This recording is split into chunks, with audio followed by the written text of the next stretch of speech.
कभी कभी सबसे भयानक कहानियां प्यार से शुरू होकर खून में खत्म होती हैं। यह कहानी भी ऐसी ही है, एक पति, एक पत्नी और एक प्रेमी की, जिसने पूरे देश को हिला दिया। यह है मेरठ का ब्लू ड्रम मर्डर केस, जहां एक पत्नी ने अपने ही पति को मारकर उसकी लाश एक नीले ड्रम में सीमेंट से भर दी। मेरठ के शास्त्री नगर इलाके में रहता था सौरभ राजपूत, जो मर्चेंट नेवी में काम कर चुका था। पढ़ा लिखा, शांत स्वभाव वाला इंसान, विदेश में नौकरी कर चुका था और कुछ समय पहले ही घर लौटा था। बाहर से सब कुछ सामान्य दिखता था, लेकिन अंदर कुछ और ही चल रहा था। सौरभ की पत्नी मुस्कान रस्तोगी का एक और रिश्ता था। उसके जीवन में था साहिल शुक्ला, जिससे उसका गहरा अफेयर चल रहा था। पुलिस की जांच में सामने आया कि मुस्कान और साहिल का रिश्ता सोशल मीडिया पर शुरू हुआ था। धीरे धीरे मुस्कान ने साहिल को अपने वश में कर लिया। रिपोर्ट्स के अनुसार मुस्कान ने स्नैपचैट पर साहिल को उसकी मां के नाम से नकली मैसेज भेजे, जिसमें लिखा होता था कि सौरभ तुम्हारी जिंदगी की रुकावट है, उसे खत्म करो। यही से शुरू हुई उस खतरनाक साजिश की कहानी, जो बाद में पूरे देश की सुर्खियां बनी। नवंबर 2024 से दोनों हत्या की तैयारी कर रहे थे। चाकू खरीदे गए, एक तेज धार वाला रेजर लिया गया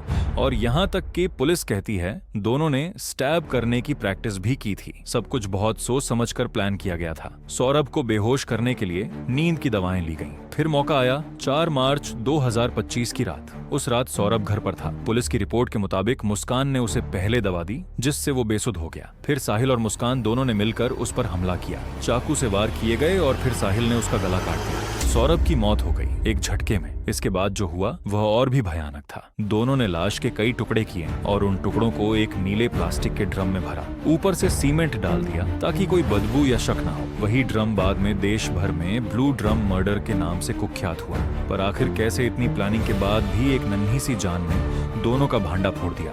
देखेंगे अगले पार्ट में।